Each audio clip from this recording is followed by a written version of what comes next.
Ya, biasakan yuk hari-hari di akhir zaman. Latih. Mau emosi? No. Mata mulai tertarik sesuatu walaupun ada kesempatan? No. Mau marah? No. Saudara, latihlah dengan kata no.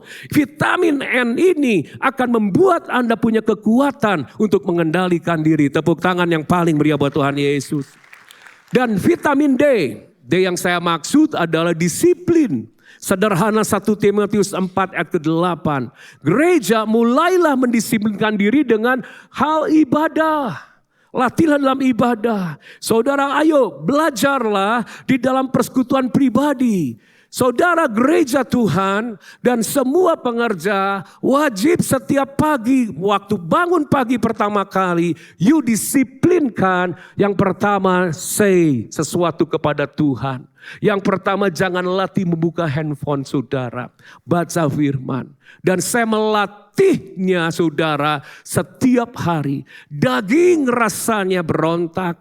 Ingin buka handphone dulu. Ingin lihat apalagi berita-berita terkini lagi peperangan kemarin saudara. Tapi saya berkata no, dan saya mulai mendisiplinkan baca firman dulu.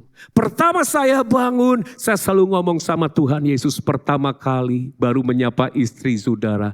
Thank you Lord for your cross Jesus Christ. For all thing you have done on the cross, you paid the price. Kau membayar dengan lunas harganya. Terima kasih buat salibmu. Selalu saya biasakan berdoa dulu saudara. Itu berbicara kedagingan diremukan.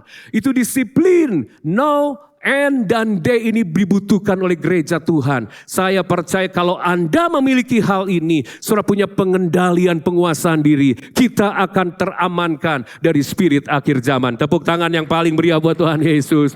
Dan pengendalian diri kita beda dengan orang di luar. Saya ulangi, pengendalian diri, penguasaan diri kita beda dengan orang di luar.